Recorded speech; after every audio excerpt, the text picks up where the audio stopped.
So I said, too late now, Mr. President. But despite their shared taste for Havana cigars, Kennedy wasn't interested in any deal. Feelings in the country and in the administration, which had just suffered a terrific defeat at the Bay of Pigs, of course, a few months earlier. The chemistry of the atmosphere wasn't right for... Although it was a pretty good deal for the United States, actually. But though it may have seemed like a good deal, Goodwin argued against accepting it. Along with the first note, he sent a second memo to the President.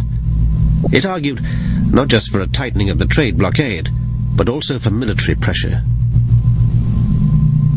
It's quite a bold document. It says, well, we can tell them that we're prepared to negotiate, and that'll give us some cover to carry on preparing our military and political and economic assaults. Why not?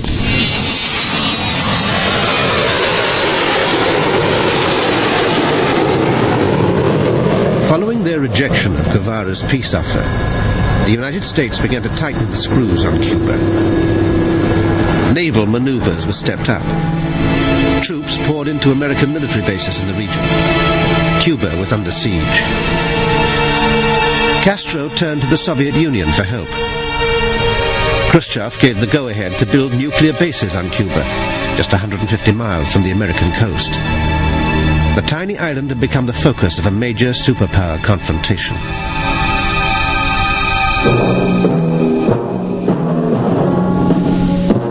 No one can be sure that he and his family will still be alive at this time tomorrow.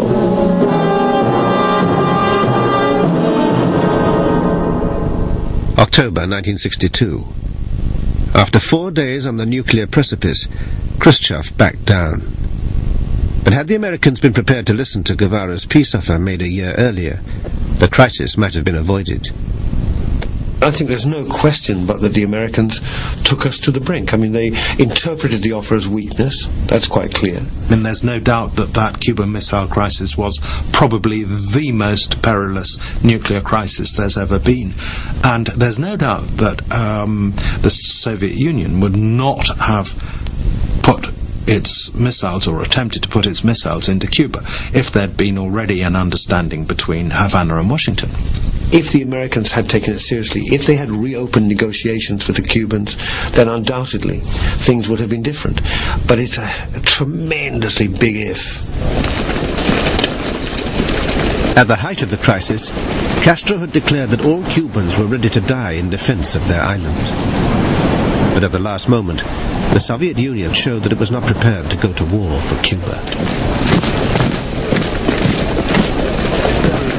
Castro says, we will die on our feet rather than live on our knees.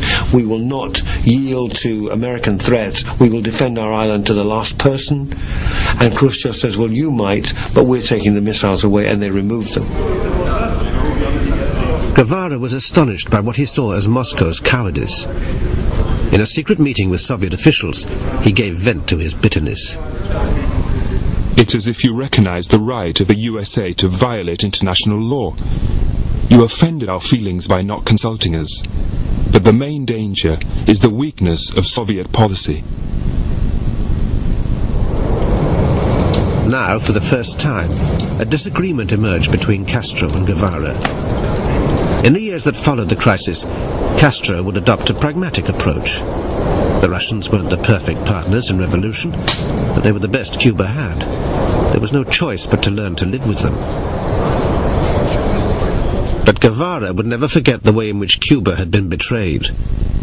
And he knew that sooner or later, Cuba must find a way to break free of its dependence on the Soviet Union. In the early days of the revolutionary government, Che Guevara had had no such worries.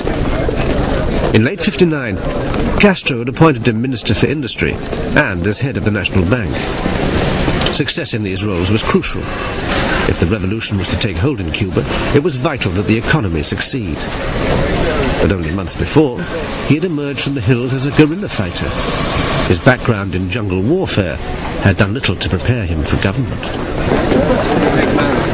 When I heard that Che was appointed head of the National Bank, I remember laughing non-stop, and I couldn't get over the absurdity of this appointment, because if somebody had, there was one person on earth that I knew that had absolutely no feeling for money and business transactions and money transactions was Che. And to think of him as the head of the Bank of Cuba was just unimaginable.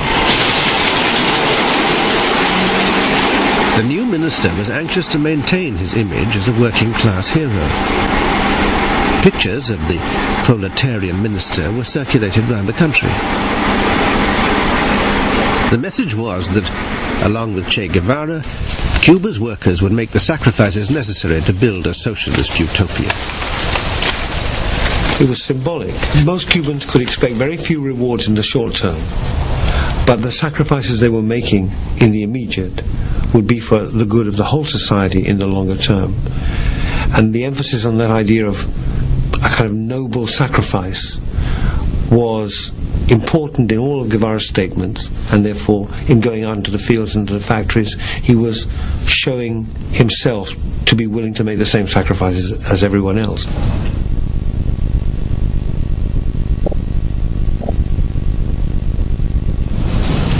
Before the revolution, Cuba's economy had been almost entirely dependent on sugar.